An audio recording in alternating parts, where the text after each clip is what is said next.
Assalamualaikum warahmatullahi wabarakatuh. Alhamdulillahirabbil alamin. Wassalatu wassalamu ala asyrafil anbiya'i wal mursalin Sayyidina Muhammadin wa ala alihi wa ashabihi ajmain amma ba'du. Baiklah anak-anakku sekalian, pada pertemuan kali ini bidang studi fikih kelas 7 bab 1 yaitu tentang thaharah. Oke, di dalam bab Toharoh ini ada 3 materi pokok yang akan kita bahas. Yang pertama adalah macam-macam najis dan tata cara bersucinya. Yang kedua adalah macam-macam hadas dan tata cara bersucinya. Sedangkan yang ketiga adalah alat-alat bersuci dan macam-macam air. Akan tetapi, yang akan kita bahas kali ini yaitu macam-macam najis dan tata cara bersucinya. Namun, sebelum kita membahas tentang macam-macam najis dan tata cara bersucinya, terlebih dahulu kita memahami arti dari thaharah. Baiklah anak-anak, thaharah berasal dari kata bahasa Arab yang berarti bersih dan suci. Sedangkan menurut istilah ialah kegiatan bersuci dari najis dan hadas sehingga seseorang diperbolehkan untuk beribadah yang dituntut harus dalam keadaan suci. Itu adalah pengertian dari thaharah secara bahasa dan secara istilah. Ibu ulangi lagi ya. Thaharah berasal dari kata bahasa Arab yang berarti bersih atau suci. Sedangkan menurut istilah ialah kegiatan bersuci dari najis dan hadas sehingga seseorang diperbolehkan untuk beribadah yang dituntut harus dalam keadaan suci. Adapun dalil yang menganjurkan supaya kita untuk bersuci yaitu terdapat di dalam surah Al-Baqarah ayat 222 yang berbunyi A'udzu billahi minasyaitonir rajim. Bismillahirrahmanirrahim. Innallaha yuhibbut tawwabina wa yuhibbul mutatahhirin. Yang artinya sesungguhnya Allah menyukai orang-orang yang bertaubat dan menyukai orang-orang yang mensucikan diri. Jadi Allah suka dengan orang yang bersih dan orang yang suci. Di dalam hadis lain, di dalam hadis juga disebutkan an-nadhafatu minal iman. Jadi kebersihan sebagian dari iman. Oke. Setelah kita memahami tentang thaharah beserta dalilnya yang menjelaskan tentang bersuci atau anjuran kita untuk bersuci, maka pembahasan kita selanjutnya itu tentang macam-macam najis. Adakah dari kalian yang tahu ada berapa macam-macam najis? Iya benar, macam-macam najis ada 3. Yang pertama, najis mukhafafah, yang kedua, najis mutawassithah, dan yang ketiga, najis mughalladhah. Kita ulangi sekali lagi secara bersama-sama. Macam-macam najis ada 3. Yang pertama, najis mukhafafah, najis mutawassithah, dan najis mughalladhah. Marilah kita bahas secara rinci pada slide berikutnya. Ya, setelah kita menyebutkan macam-macam najis, kemudian kita membahas tentang pengertian dari 3 macam najis tersebut. Yang pertama najis mukhafafah tadi ya. Jadi najis mukhafafah adalah najis yang ringan.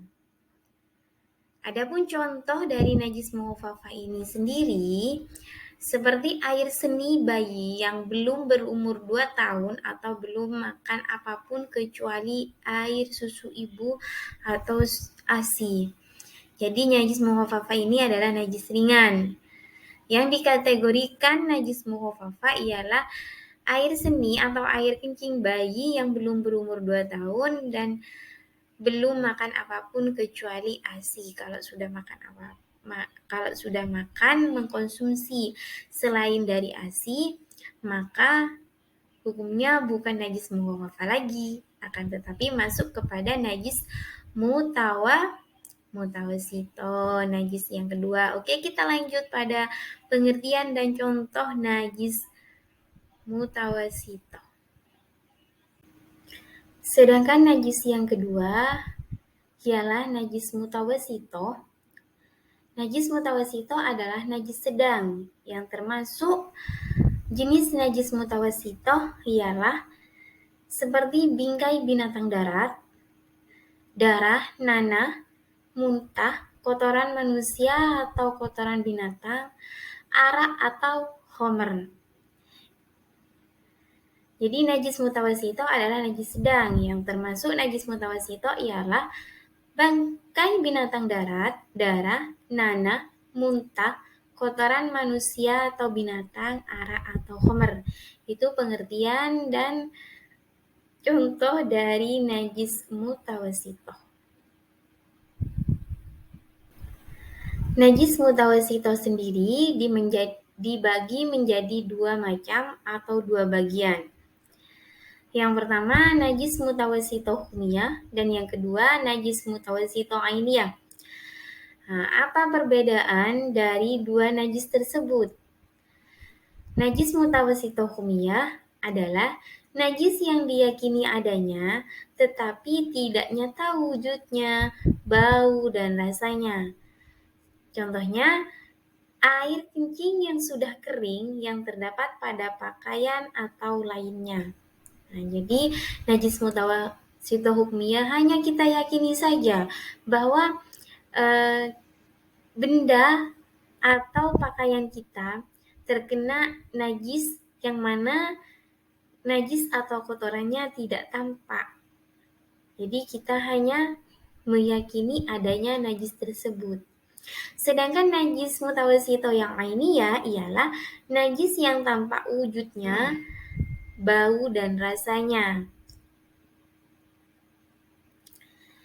Najis mutawasito ainiyah adalah najis yang tampak wujudnya dan bisa diketahui melalui bau dan rasanya. Jadi terlihat oleh penglihatan kita. Itu pengertian dari najis mutawasito hukmiyah dan najis mutawasito ainiyah.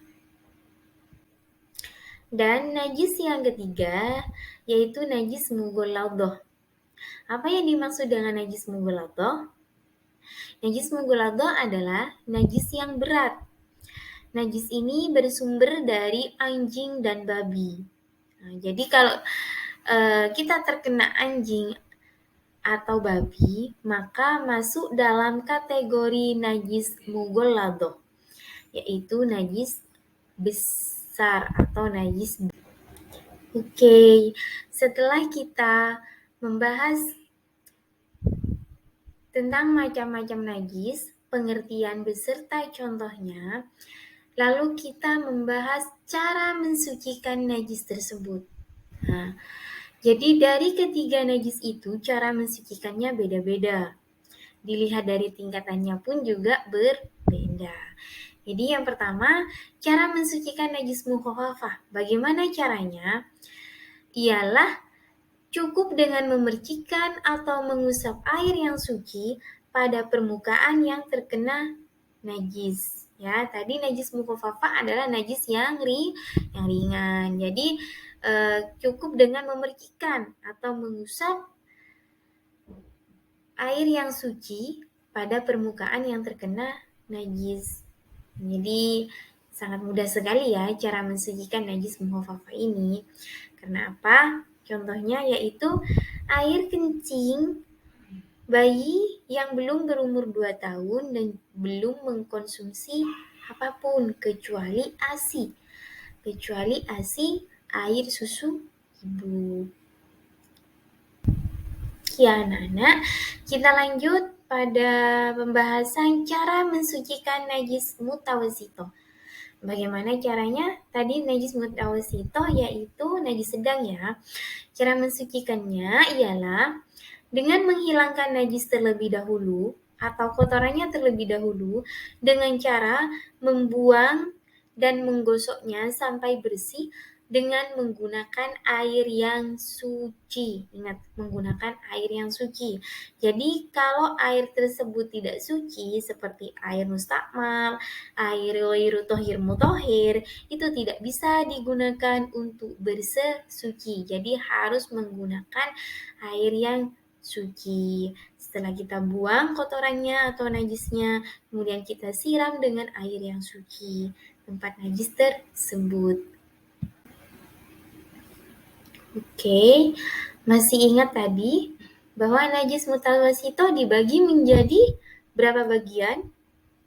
Ya, dibagi menjadi 2 bagian. Yang pertama najis mutawasito yang hukmiyah, yang kedua najis mutawasito yang ainiyah. Sekarang bagaimana cara mensucikan najis mutawasito yang hukmiyah? Ialah dengan cara mengalirkan air pada benda yang terkena najis. Jadi, kan najis mutawasito hukmiyah ini kan diyakini adanya, sedangkan wujud, bau, dan rasanya itu kan tidak tampak. Maka bagaimana cara mensucikannya? Yaitu mengalirkan air kepada benda yang kita yakini terkena najis. Nah, jadi disiram dengan air mana benda yang kita yakini atau yang menurut kita terkena najis. Kemudian, cara mensucikan najis mutawasito ainiyah. Bagaimana caranya? Ialah dengan menghilangkan najis ainiyahnya terlebih dahulu dengan cara membuang dan menggosoknya sampai bersih dan diyakini sudah hilang zat, rasa, warna, dan baunya dengan menggunakan air yang suci. Jadi terlebih dahulu kita buang kotoran atau najisnya dengan cara digosok sampai bersih. Setelah kita yakini bahwa wujudnya sudah tidak ada, ya, maka bisa kita kasih sabun, kemudian disiram dengan air yang suci. Itu cara mensucikan najis mutawasito yang ainiyah. Oke, lanjut kepada pembahasan cara mensucikan najis mughalladhah. Nah, tadi apa masih ingat najis mughalladhah itu apa? Iya, najis mughalladhah adalah najis besar.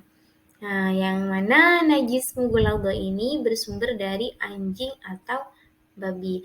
Bagaimana cara mensucikannya? Yaitu melalui beberapa tahap. Dengan membasuh air sebanyak 7 kali, salah satu di antaranya menggunakan air yang dicampur dengan tanah.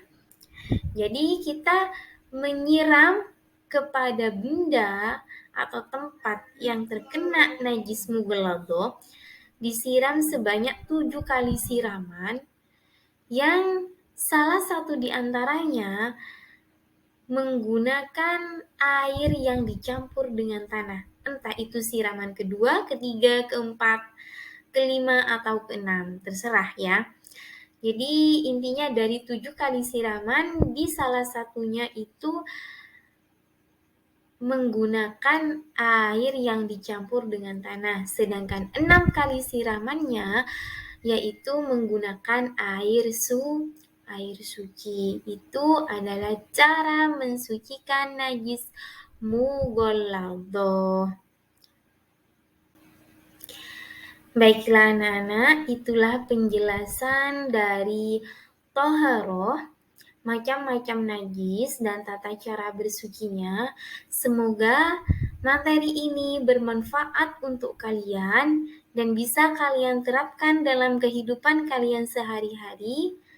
Kurang lebihnya dari saya, mohon maaf. Wassalamualaikum warahmatullahi wabarakatuh.